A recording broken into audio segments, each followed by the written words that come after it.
de conseils pour le meal prep. Normalement je devais vous faire aujourd'hui la vidéo meal prep spéciale petit déj. Au final je vais vous la faire cette semaine. Elle est prête, mais je me suis dit autant faire une petite vidéo avec des explications, expliquer un petit peu par rapport au meal prep certaines choses, parce que j'ai tellement de questions sous mes vidéos de meal prep.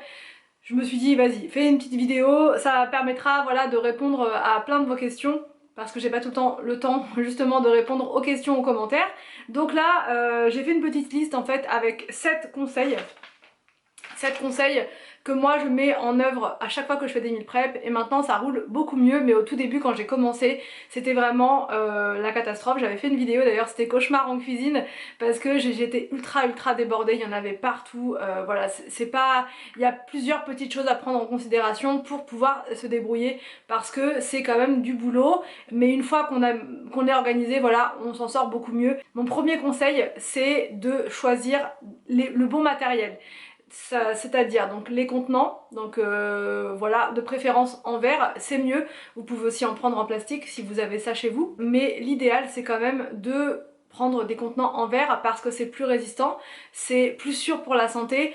Voilà, c'est surtout ça. Donc moi je prends maintenant, je privilégie vraiment le verre. J'ai encore du plastique à la maison, mais de moins en moins. Even if you try, you wouldn't understand it.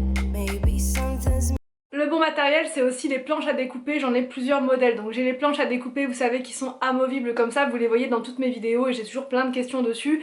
Elles sont dans mon lien Amazon, juste en bas vous avez écrit boutique Amazon. J'ai fait ça comme ça pour que tout soit regroupé au même endroit.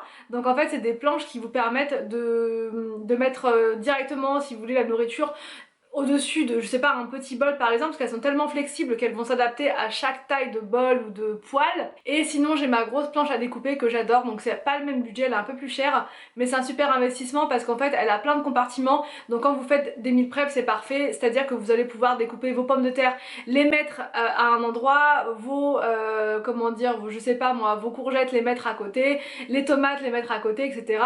Et ça va beaucoup plus vite. Si on a du bon matériel, on va plus vite, on est plus efficace et on perd moins de temps.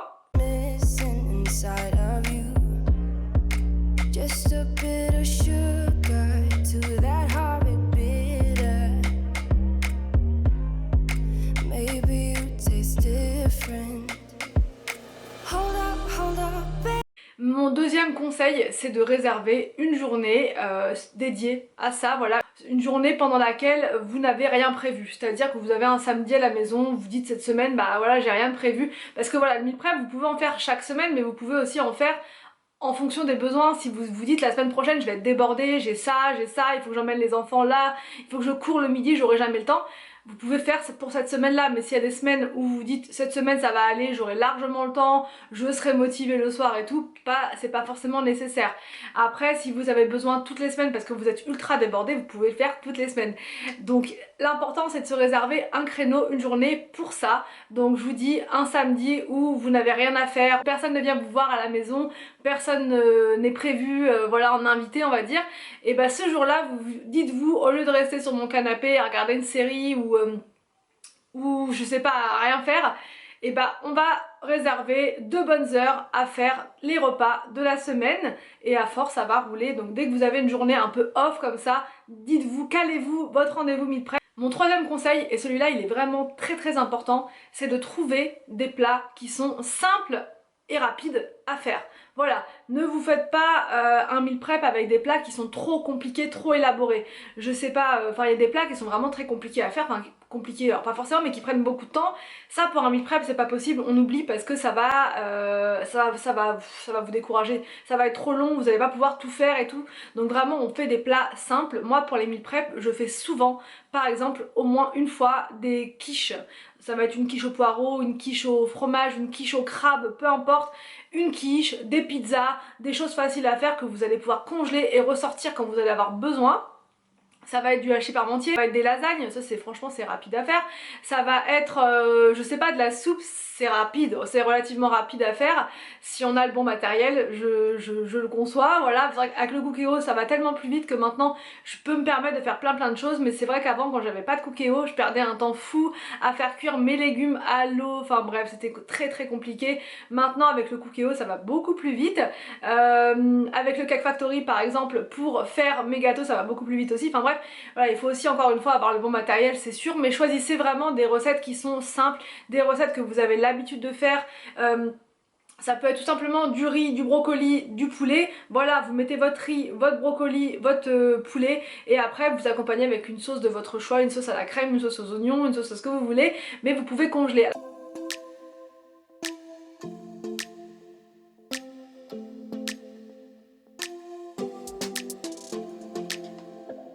Mon quatrième conseil, c'est d'aller faire vos courses avec une liste bien écrite, bien pensée, et surtout on ne rajoute rien de plus. Voilà.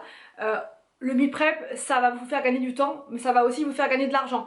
Donc ça commence par ça en fait, faire votre liste de courses, établir un menu, et du coup quand vous allez faire vos courses, vous allez droit au but. Vous prenez uniquement ce que vous avez noté dans votre menu.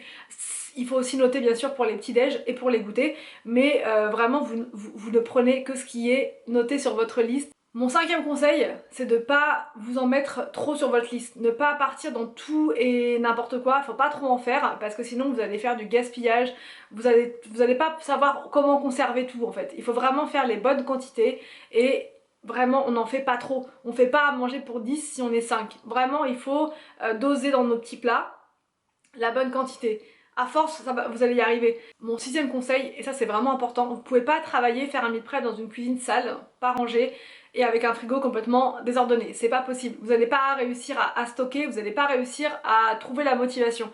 Il faut vraiment que quand vous allez dans votre cuisine pour faire votre meal prep, ça soit propre, ça soit rangé, que votre plan de travail, il n'y a rien dessus. Comme ça, vous vous dites, c'est bon, j'ai tout l'espace là, je vais pouvoir poser ce que j'ai à faire et ça va être plus agréable de une et vous allez perdre moins de temps. Tout va être nickel, tout va être organisé. Et du coup, mon septième conseil, c'est pendant votre meal prep, nettoyez au fur et à mesure votre plan de travail. Essayez au fur et à mesure de lancer des tournées de lave-vaisselle. Si vous avez quelqu'un pour vous aider, c'est parfait. Si vous n'avez personne, franchement, utilisez votre lave-vaisselle. Moi, c'est ce que je fais quand je suis toute seule. Quand Anthony est là, il me donne un petit coup de main et il va nettoyer les gros trucs de vaisselle qui sont là. Et il va me soulager niveau ménage. Mais si vous êtes toute seule, ça m'arrive très souvent, pensez à votre lave-vaisselle, c'est votre meilleur ami. Moi je fais des cycles courts quand c'est comme ça, je fais des cycles de 30 minutes. Du coup pendant que j'ai terminé par exemple de faire une recette, mon cycle de lave-vaisselle est terminé, je vais pouvoir enchaîner quoi. Voilà, c'est... Il faut vraiment que ce soit rangé au fur et à mesure, sinon à la fin de votre meal prep, il va y en avoir tellement partout, vous allez vous dire plus jamais. La première fois que j'ai fait mon meal prep, comme je vous ai dit, c'était le cauchemar en cuisine parce que tout s'est accumulé, il y en avait partout, il y avait de la vaisselle, ça faisait une pile, c'était l'horreur et du coup je me suis dit plus jamais je me relance dans le meal prep, c'est pas possible. J'étais en sueur, j'étais en nage, j'en pouvais plus, j'étais en train de bouillir, j'avais de la fumée par les oreilles. Et maintenant, franchement, ça va beaucoup mieux. Quand j'ai terminé mon meal prep, la cuisine elle est nickel quoi. J'ai 2-3 trucs à ranger, mais c'est tout. Voilà. Et ça c'est vraiment important. Il faut vraiment travailler dans un environnement propre. Sinon vous n'allez plus du tout avoir envie de faire du meal prep. Donc vraiment c'est mes conseils, c'est mes 7 conseils fondamentaux à mettre en place pour réussir son meal prep. Là maintenant je vais vous donner je vais vous apporter plutôt 2-3 petites réponses par rapport aux questions qui reviennent souvent. Les questions qui reviennent souvent c'est comment tu conserves tes aliments, combien de temps. Donc moi ce que je fais c'est que les aliments je les congèle quasiment systématiquement parce qu'en fait je me dis tout le temps je sais pas si je vais manger ça demain, peut-être que je vais faire autre chose, peut-être qu'on va manger dehors, donc par souci je préfère tout congeler, comme ça je me dis tout ce que j'ai fait ça sera pas périmé etc, ça sera vraiment bien conservé. Sinon ce que vous pouvez faire c'est mettre vos préparations au frigo entre 2 et 3 jours. Tout ce qui est à base de poissons, de crevettes etc, moi c'est maximum 2 jours, pas plus parce que c'est des aliments qui sont quand même délicats, qui ont tendance à sentir facilement si vous les consommez pas rapidement. Donc tout ce qui est à base de crevettes et de poissons c'est 2 jours grand max, mais le plus souvent je vous dis moi je congèle.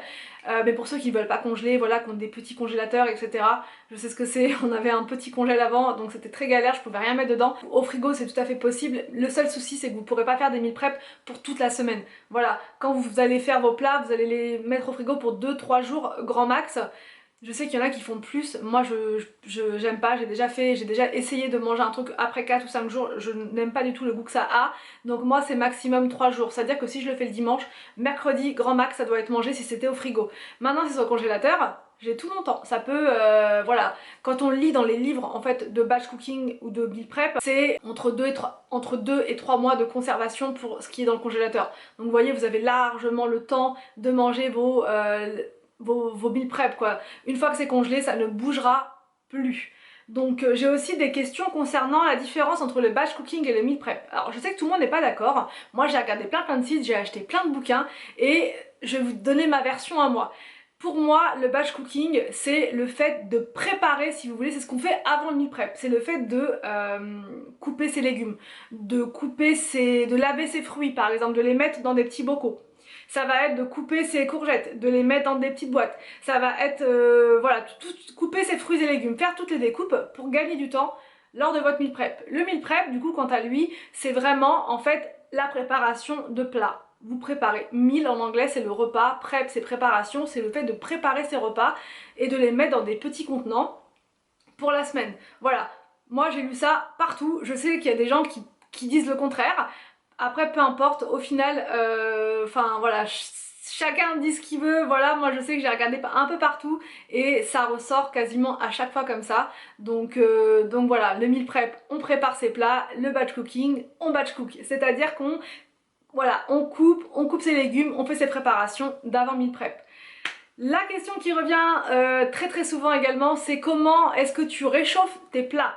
Alors, tout ce qui est à base de riz, de pommes de terre ou de pâtes, donc en gros les féculents, je rajoute toujours un petit peu d'eau ou de sauce systématiquement, sinon ça n'a pas un bon goût, sinon c'est un peu sec. Voilà, quand vous prenez des plats chez Thirier ou Picard, c'est souvent des plats qui sont en sauce, et là si vous faites juste riz, brocoli, poulet, c'est trop sec, il va falloir rajouter au moment de la réchauffe, au moment de réchauffer, il va falloir rajouter systématiquement un petit peu d'eau, un peu de lait de coco, un peu de crème fraîche ou de crème liquide, et vous allez voir, votre plat va se réhydrater et va avoir le même goût que si vous veniez de le faire. Il suffit simplement de réchauffer en réhydratant un petit peu votre substance, mais sinon tout le reste, si votre plat il était déjà en sauce de base, il n'y a aucun souci. Les quiches, il n'y a aucun souci, vous pouvez les faire réchauffer sans problème, c'est excellent même réchauffé, je trouve que c'est encore meilleur. Au niveau des questions, j'ai aussi souvent où trouves-tu l'inspiration, où trouves-tu tes idées recettes, où etc. Alors moi c'est très simple, je vais très souvent sur Pinterest pour trouver des inspirations meal prep. C'est là que je trouve le plus d'inspiration parce que sur Pinterest vous avez accès au meal prep oui, du monde entier.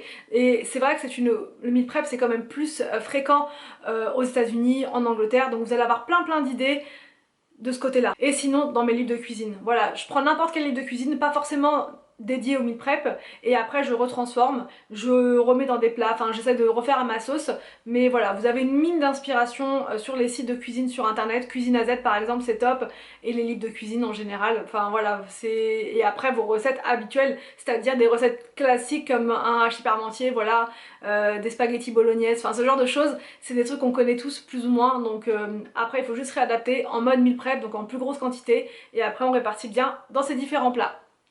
J'espère avoir répondu à toutes vos questions, j'espère que cette vidéo va vous aider si vous êtes débutant en meal prep. Je vous laisse et je vous dis à demain pour une prochaine vidéo sur ma chaîne.